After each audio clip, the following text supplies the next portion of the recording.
J'ai Dominique, normalement, qui devrait être de retour dans notre équipe. Aujourd'hui, je parle pas de Strauss-Kahn. Hein. C'est Fabrice qui le réclame. Fabrice est là aussi. Bonjour Fabrice. Une fois. Ah, Alors, ça, c'est On a Dominique. ça. Bon, bah écoutez Dominique, on n'a pas Fabrice, mais sachez que Fabrice, par mail, vous réclamait. Mais bonjour Monsieur Ruquier.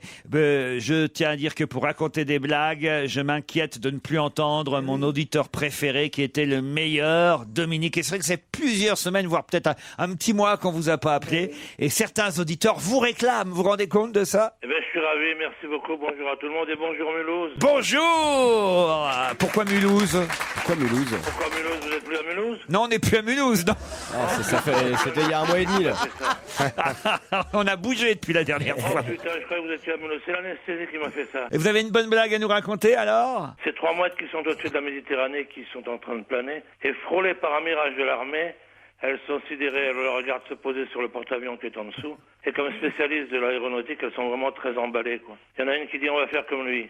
Elle plonge, elle dégage bien les ailes, elle se met dans l'axe, elle sort les ailes, elle cambre un peu le corps, elle pose des pattes. Magnifique. Les deux qui restent, il y en a une qui dit on va se casser la gueule. Non, on va le faire quand même, dit-elle.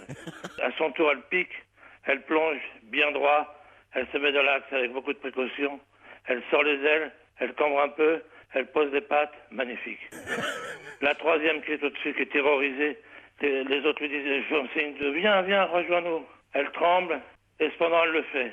Elle prend sur elle, mais bien entendu, ça se passe pas bien. D'abord, elle n'est pas dans l'axe. Les deux filles lui disent « Putain, remets-toi dans l'axe. T'es pas assez haute. » Et elle descend. Elle sort une à l'avant l'autre. Elle est déséquilibrée. Elle sort une patte, elle cambre pas assez. Elle touche le niveau de l'appontage. Elle fait un tonneau. Elle explose. Et elle prend feu. Et alors? Mais c'est la C'est chute. la chute. C'est une mouette. C'est une Ah oui, mouette. j'avais oublié. Mais oui, Dominique, vous n'avez pas changé, Dominique. elle est magnifique. Elle est magnifique. Parce que c'est pas une mouette, c'est ça? Mais si, c'est une mouette. Et alors Eh ben, elle prend feu. C'est surréaliste. il faut prendre des anxiolytiques pour rire à cette blague, j'ai l'impression. Mais il faut pas prendre. Des chevaux. Vous vous rappelez l'histoire des chevaux qui vont au cinéma? Oh, l'histoire des chevaux qui vont au cinéma, Au théâtre. j'ai fait un boom avec ça partout. Je vous remercie, monsieur. J'avais oublié que c'était vous qui l'avez raconté. oui. Je l'ai pas mal amélioré. Non. J'essaie de la raconter comme vous racontez l'histoire merveilleusement. Mais ça, elle explose et elle prend feu. Je vois pas en quoi c'est rigolo. Mais c'est Parce que c'est une une mouette. mouette. C'est Alors surréaliste. C'est une mouette qui se prend pour un avion. Arrête de dire c'est surréaliste. C'est pas surréaliste. C'est juste que je comprends pas en quoi Tu te c'est. rends compte comment il te parle, Christine, ce mec-là? Mais oui, Et mais pour il être est ton con. grand-père, il te parle mal, quand même. C'est incroyable, Mimi. C'est surréaliste. Tu commences. mais On en s'est quoi pas vu c'est depuis. surréaliste Mais c'est surréaliste qu'une mouette explose et prenne feu. On va peut-être quand pas elle la atterrit. décortiquer l'histoire pendant 10 minutes non plus. Hein. Vous n'avez pas une dernière avant de partir, Dominique? Une histoire pas surréaliste, bien concrète. C'est un type qui se réveille de l'anesthésie qui dit « Docteur, quand vous m'avez endormi, vous aviez pas de barbe ?» Et le mec lui répond « Je suis pas docteur, je suis un Pierre. Ouais, très bonne. Voilà. l'histoire très bonne. Ouais, d'accord. Dominique, on se rappelle dans un mois, le temps que certains auditeurs remarquent votre absence. » Vous êtes gentil comme tout. Amitié à tout le monde. Amitié, Vraiment pour tout. Dominique. On a Dominique au téléphone à qui on va souhaiter nos meilleurs vœux. Bonjour, bonne année Dominique. Bonne année à tout le monde. Content de vous retrouver en direct. Ah bah nous aussi. Ah, mais c'est le conteur d'histoire. Ah mais oui, c'est le célèbre Dominique, celui qui veut prendre la place de Pierre. Qu'est-ce que vous avez fait vous pour le réveillon, Dominique? Eh bien, j'étais en famille avec des amis. J'ai eu la chance d'être grand-père le 30 décembre. Alors, je vais profiter de alors. l'antenne pour souhaiter la bienvenue à Léna, ma petite fille, ma première petite fille. Ben oui. Et vous avez une petite histoire que vous avez racontée qui a fait un tabac pendant le réveillon? Non. Oui, il y a l'histoire du type qui part en réveillon chez des copains. Avec la voiture, il donne congé au chauffeur. Et puis, il prend sa voiture qu'il connaît pas bien, parce que d'habitude, c'est pas lui qui la conduit. Quand il arrive pas très loin de chez lui, il crève sur une route déserte. La pluie commence à tomber. Il descend chercher le cric dans la voiture pour changer le pneu. Il trouve pas le cric. Il veut appeler le chauffeur. Le téléphone n'a plus de batterie. Il est furieux. Il ferme la portière, il met le warning et il part à pied en disant ce salaud de garagiste à 10 km. Il va me demander une fortune pour venir me dépanner. Et plus il marche, plus la pluie tombe. Et plus la pluie tombe, plus la colère monte. Et il dit, ce salaud, il va en profiter. Il va voir que c'est le 1er janvier, le réveillon. Il va me demander une fortune. Si ça se trouve, il va même pas m'ouvrir la porte. Il marche et plus la pluie tombe. Cet homme qui est habitué au pouvoir et a décidé tout seul, il se retrouve dans sa solitude et il marche, la colère monte. Et quand il arrive enfin au village, trempé comme une soupe, il voit en effet le garagiste fermé, le rideau baissé, les volets tirés. Il tape au carreau, il tape, personne vient. Il prend un pavé, il le balance dans la fenêtre. Enfin, un type ouvre la fenêtre, complètement hébété, il allume la lumière et le mec lui dit « Ton cric, salopard, tu peux te le foutre au cul, j'en veux pas. » Alors là, attendez. Et elle a fait un bide aussi à table? Non, moi je fais que des bides. Eh ben, bonne année quand même, Dominique. Bonne année à tout le monde et merci. Laurent, Oui. je vous ai envoyé un texto. Vous êtes toujours au 06 83 Oui, 21. c'est bon. Heureusement, ça n'est pas mon numéro. Qu'est-ce que vous demain, faites c'est moi. pour la journée de la femme, vous, Dominique? Bonjour. Bonjour Laurent. Bonjour Ah, tout le monde. les auditeurs s'inquiétaient, on se demandait ce que vous étiez devenu, Dominique. Eh ben rien de particulier. Je vis ma vie de récent retraité tranquillement. Tout va bien. Mais vous avez votre femme toujours avec vous. Vous voyez, malheureusement. Excusez-moi, moi je suis pas à l'émission tous les jours, c'est Dominique Strauss-Kahn Non. Non, c'est Dominique. C'est Dominique, l'unique Dominique. Hein, Qui Dominique. nous raconte des histoires. Vous avez une petite hilarantes. histoire à nous raconter, Dominique? Je tente une histoire rapide. Allez. On y va. C'est un mec qui dit à un copain, tu peux me prêter 100 € jusqu'à demain? Le mec lui met la main à la poche, il lui sort 100 €.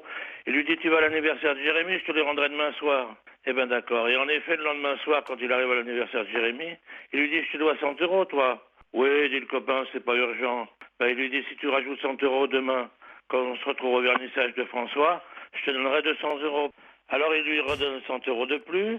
Et puis le lendemain, quand il se retrouve au vernissage de François, il lui dit, je te dois 200 € toi. Oui, c'est vrai, lui dit son copain. Est-ce que tu peux en rajouter 300 on se voit à la soirée du Paillou, je te rembourserai 500 d'un coup. Eh ben d'accord. Il rajoute 300 €. Et 2 jours après, à la soirée du Paillou, quand le copain se présente vers lui en lui disant, dis donc vieux, je te dois 500 €. Le mec le regarde et lui fait, moi? Non, non. Ah si, moi j'aime bien. Oui. Elle est maligne en tout cas. Dominique, on regrette pas de vous avoir rappelé. À très vite. J'ai noté la présence de Jean-Marie Bigard ce lundi, me dit Dominique. Bonjour Dominique. Bonjour Laurent. Et vous Bonjour vouliez tout le monde. lui dire quoi? Ah mais c'est notre Dominique. notre Dominique. C'est pas n'importe quel Dominique. Non, j'écoute avec plaisir ce que vous dites, c'est gentil. Je vous propose une très belle et très convenable histoire de prostituée dont je pense que Jean-Marie Bigard ne l'a jamais racontée. Alors j'espère, Jean-Marie, que vous la connaissez pas. Si vous la connaissez, vous la finissez avant moi. D'accord, Dominique. Je vous parle de Mado. Mado, c'est une prostituée dans le 10e qui rentre dans le bar que tient Max. Max lève la tête, il la voit dans un état épouvantable. On dirait une tomate qui est passée sous un camion. Il lui dit, mais ma pauvre chérie, qu'est-ce qu'il met dans cet état-là? Mado, c'est simple, elle lui dit, je suis tombé sur un client hier soir. Tu vois dans quel état il m'a mis? La pauvre Mado, elle est dans un état épouvantable. Elle a une pommette éclatée, il lui manque 2 dents, elle a l'arcade sourcilière ouverte, un gros poche-œil sous l'œil gauche. Mais qui t'a mis comme ça? Le client hier soir me propose 100 €. Je lui dis d'accord. Il me dit, tu sais, moi j'ai un vice.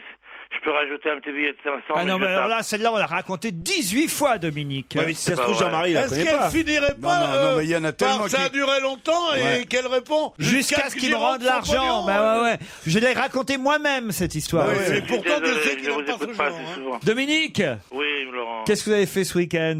Je me suis occupé de ma petite fille. Son compte père est parti dans les Pyrénées marcher un peu. Allez, on vous embrasse, Dominique. Dominique est au téléphone. Bonjour, Dominique. Bonjour à tous, bon après-midi. Ah bah voilà, une vraie voix virile. C'est notre habitué, Guy et Dominique, en Ah plus. Ah bah oui, c'est le remplaçant de Pierre Bénichou, hein. C'est ça, Dominique? Oui, en poids en tout cas, oui. Et vous avez Ouais, entendu sûr. hier les malheurs de Daniel Evenou, qui s'est fait mal à l'orteil encore. Hein. Oui, la pauvre. Et alors, ça m'a rappelé une citation, parce que tout est dans tout, il faut se rappeler que tout est dans tout. Il y a un mec qui s'appelle Pierre Légaré, qui est un comique canadien. Ouais, Un humoriste québécois excellent. excellent. Et il a écrit les orteils, ça sert à trouver les pieds de porte. et les coins de chaise quand il fait noir. Ouais, c'est pas con. Et il y en a une autre que vous m'avez envoyée que j'adore, c'est quand on te demande ton numéro de téléphone, avant de donner ton téléphone, si tu reclasses les chiffres dans l'ordre, bah t'as pas d'appel. C'est con. Moi j'aime bien. C'est des pensées. C'était Pierre Légaré. Très mignon. Il était venu sur France Inter avec nous pendant quelques mois, il y a plus de 10 ans de ça. Et c'est vrai que c'est quelqu'un qui a été pillé par de nombreux humoristes français, dont je tairai les noms.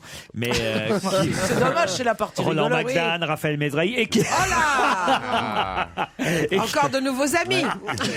Oh, bon, non, mais Raphaël, il le sait. Ah bon, bah j'espère. Qui c'est qui l'a pillé? C'était des haïkus québécois. Je peux t'en dire une autre? Allez, vas-y, Dominique, vas-y. Il y en a une qui est très drôle, c'est quand tu fermes la porte du frigo, Ouais. les yaourts peuvent très bien croire que tu as éteint la lumière de la cuisine.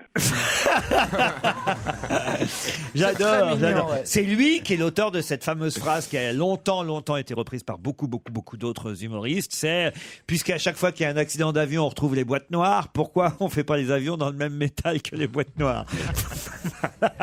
Voilà, moi j'adore ça. Voilà. Ou par exemple, et j'y pense à chaque fois que je fais mon émission quotidienne, je dis, à la fin de l'émission, je dis, on se retrouve demain à la même heure, ce qui est très con, puisque généralement on dit cette phrase à la fin de l'émission. Si on se retrouve demain à la même heure, il y aura personne pour regarder l'émission. Ah ouais. Voilà, c'est Pierre Légaré, c'est rigolo. Pierre Légaré, il a dit, je peux vous en dire une Allez-y, dernière. allez-y. Quand tu prends un petit caillou et que tu le mets à côté du gros caillou et que tu dis au gros caillou de s'en occuper, il s'en occupe pas. Ah oui, non, mais elle est bien. Celle-là, elle est à double tranchant, celle-là.